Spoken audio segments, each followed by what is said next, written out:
नमस्ते बच्चों। आज मैं आप लोगों को क्लास 10 कृतिका भाग 2 का पाठ माता का आंचल का मैं प्रश्न उत्तर पढ़ाने जा रही हूँ।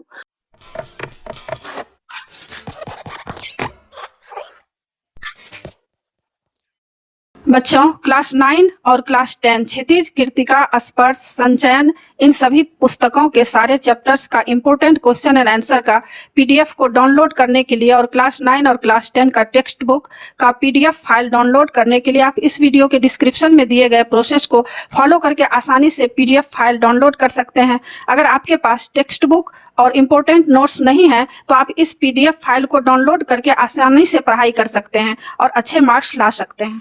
और इससे पहले क्लास 9, क्लास 10, कृतिका, क्षितिज, स्पर्श, संचयन, इसका मैं सारा वीडियो बना चुकी हूँ।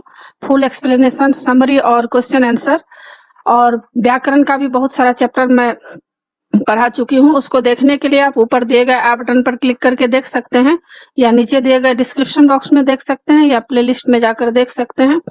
और अभी मैं आप लोगों को माता का आंचल का प्रश्न उत्तर पढ़ाने जा रही हूँ। पहला प्रश्न है, प्रस्तुत पाठ के आधार पर यह कहा जा सकता है कि बच्चे का अपने पिता से अधिक जुड़ाव था, फिर भी विपदा के समय वह पिता के पास न जाकर माँ की शरण लेता है। आपकी समझ से इसकी क्या वजह हो सकती है?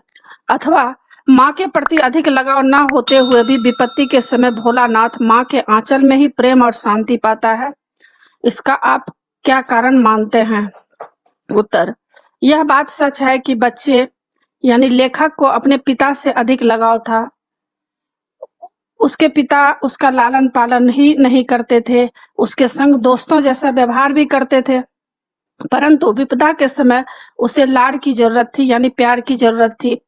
क्योंकि जब भी कोई विपत्ति आती है, कोई परेशानी होती है, तो उसे प्यार की जरूरत होती है। अत्यधिक ममता और माँ की गोदी की जरूरत थी। उसे अपनी माँ से जितना कोमलता मिल सकती थी उतनी पिता से नहीं। यही कारण है कि संकट में बच्चे को माँ या नानी याद आती है, बाप या नाना नहीं। माँ का लाड़ घाव को भरने वाले मरहम का काम करता है। दूसरा प्रश्न है, आपके विचार से भोलानाथ अपने साथियों को देखकर सिसकना क्यों भूल जाता है? उत्तर, भोलानाथ को अपने साथियों के साथ खेलने में गहरा आनंद मिलता है। वह साथियों की हुल्लड़बाजी, शरारतें और मस्ती देखकर सब कुछ भूल जाता है। उसी मग्नावस्था में वह सिसकना भी भूल जाता है, क्योंकि उस समय वह खेल रहा होता है। खेलने के समय सारी बातों को भूल जाता है। प्रश्न संख्या 3, आपने देखा होगा कि भोलानाथ और उसके साथी जब तब खेलते खाते समय किसी न किसी प्रकार की तुकबंदी करते हैं। आपको यदि अपने खेल आदि से जुड़ी तुकबंदी याद हो तो लिखिए। यह परीक्षा के लिए इम्पोर्टेंट नहीं है। प्रश्न संख्या 4, भोलानाथ और उसके साथियों के खेल और खेलने की सामग्री आपके खेल और खेलने की सामग्री से किस प्रकार भिन्न है?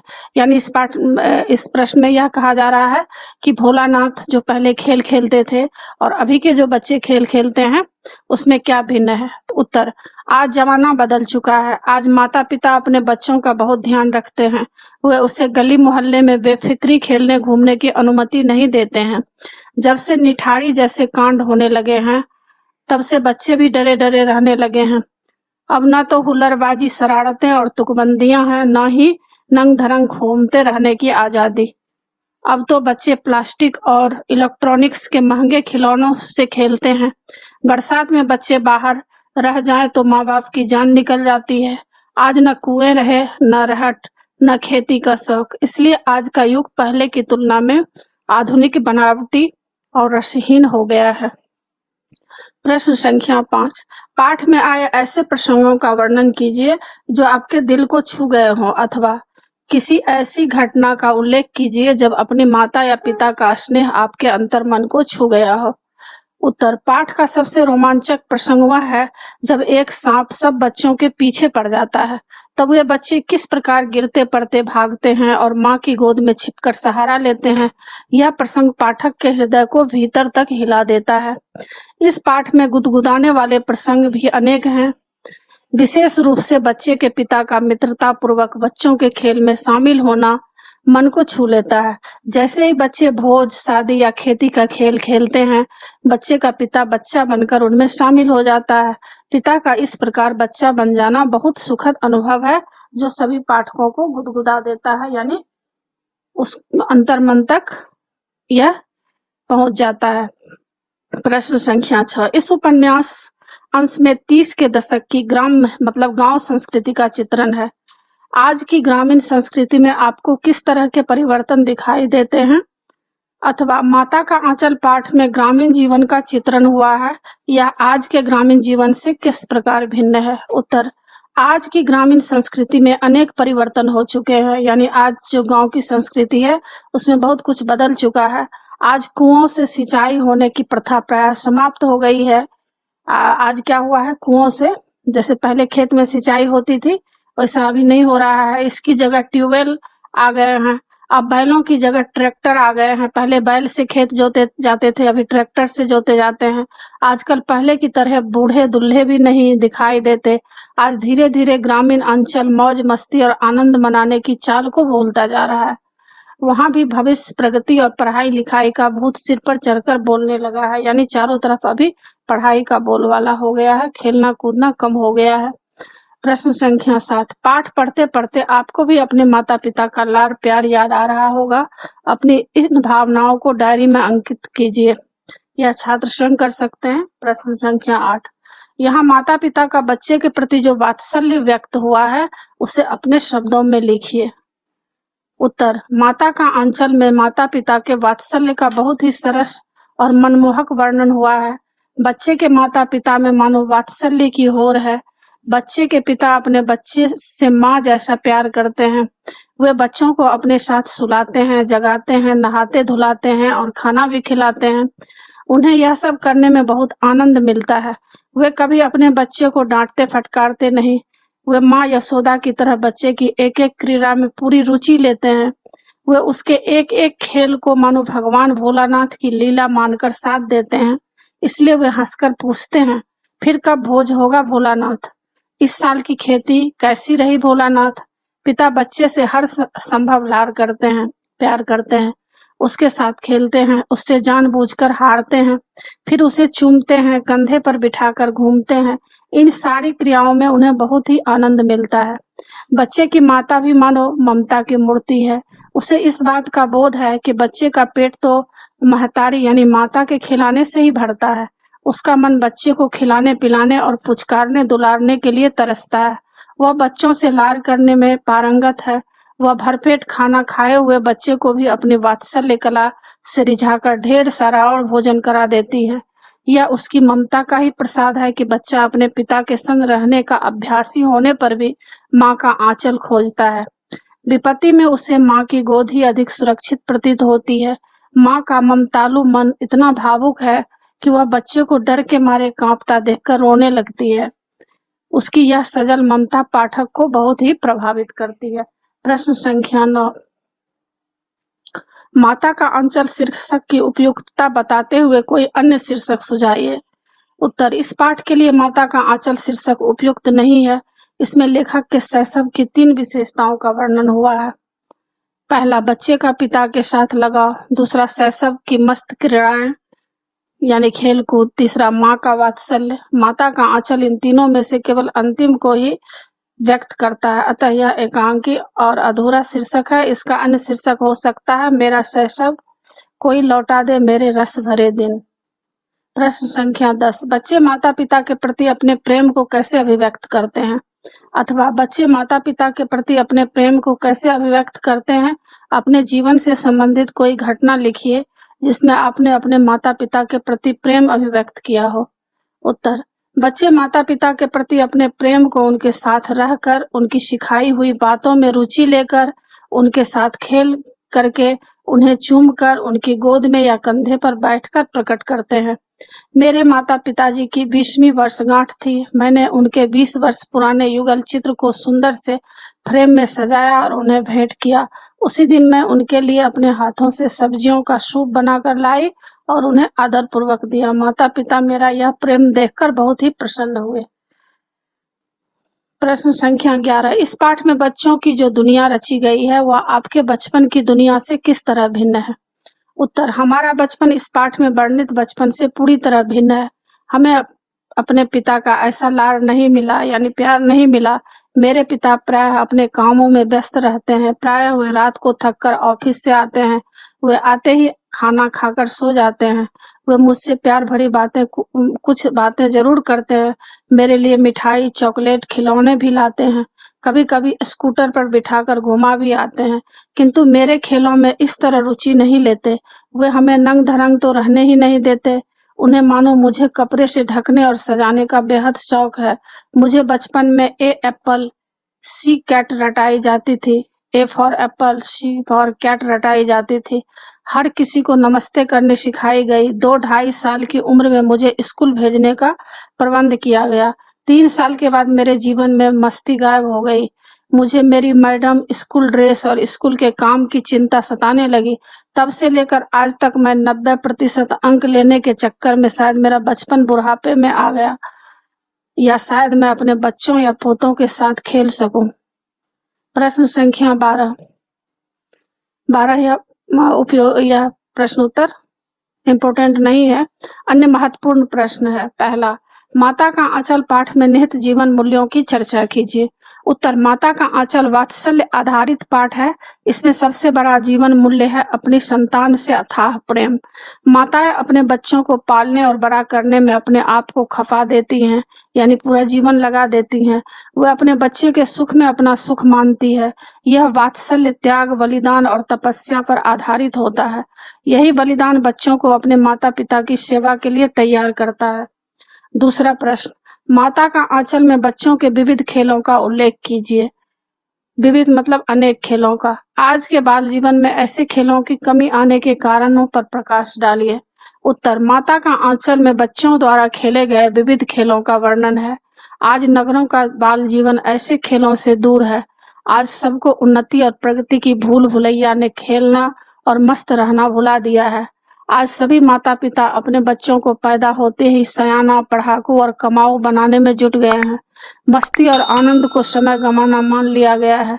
यही कारण है कि आजकल ऐसे खेलों की बेहद कमी है। प्रश्न संख्या 3, माता का आंचल पाठ के आधार पर बच्चों के घरौंदा बनाने तथा ज्योनार तैयार करने की विधियों का संक्षिप्त वर्णन करते हुए बताइए कि इस पाठ में वर्णित संस्कृति में भारत के किस स्वरूप की झलक है। उत्तर, बच्चे अपने गांव में घरौंदा बनाने का खेल खेला करते थे। इसके लिए वे तिनकों से छप्पर बनाते, दिया सलाई से किवाड़ बनाते और घरे के मुंह से चूल्हा चक्की तैयार किया करते थे। ज्योनार बनाने के लिए वे दिए को कड़ाही बना लेते थे। पूजा की आचमनी से कलछी बनाते, फिर पानी, रेत यानी बालू और धूल मिलाकर उससे ज्योनार तैयार करते थे।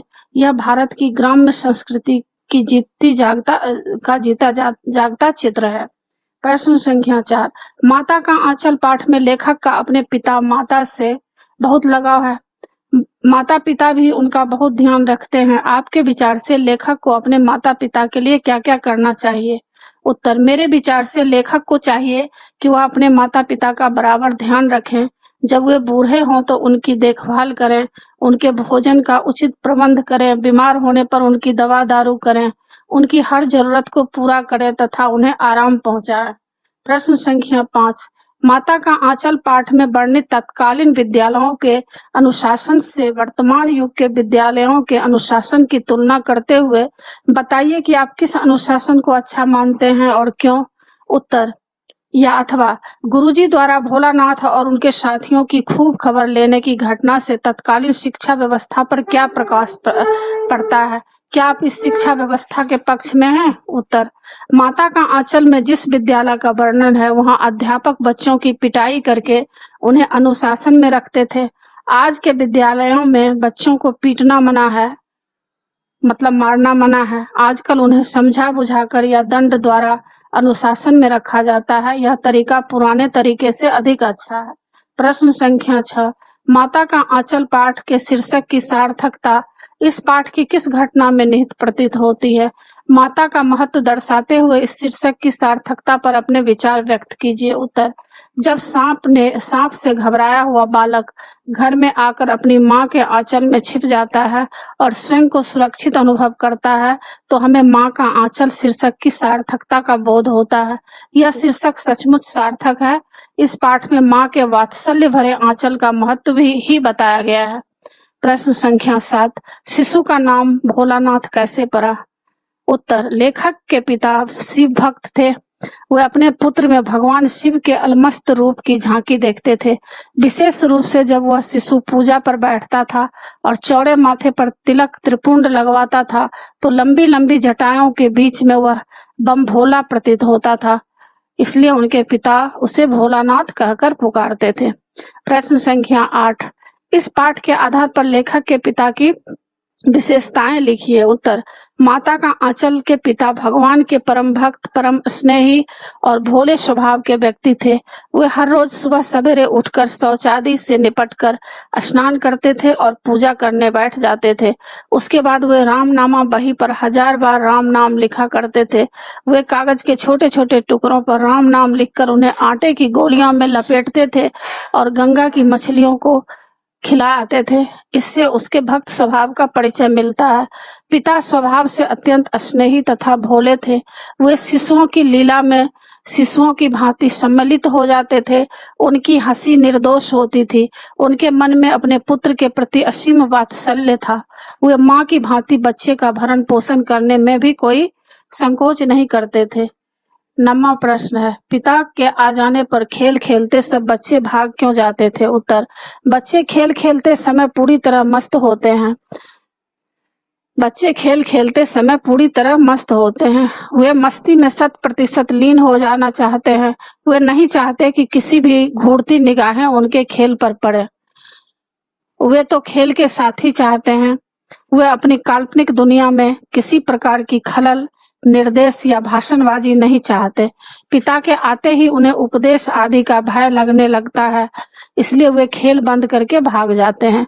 प्रश्न संख्या 10, बच्चे चिड़ियों, चूहों आदि निरीह प्राणियों के साथ क्रूरता क्यों करते हैं? उत्तर, बच्चे चिड़ियों, चूहों आदि निरीह प्राणियों के साथ क्रूरता नहीं करते। वे उनके साथ खेल करना चाहते हैं। वे नहीं जानते कि उनकी शरारतों से चिड़ियों या चूहों को दुख पहुंचेगा। वे वास्तव में कौतूहल का मजा लेना चाहते हैं, देखें कि क्या होता है, यानी जानना चाहते हैं। यदि उनकी शरारतें हिंसा भाव से होती तो गलत होती, परंतु वे शुद्ध खेल होती है, इसलिए उन्हें समझाया जा सकता है किंतु क्रूर नहीं कहा जा सकता। प्रश्न संख्या 11, सांप से डरकर सब बच्चे कैसे भागे? उत्तर, सांप को क्रुद्ध रूप में सामने पाकर सब बच्चे बेतहाशा भागे।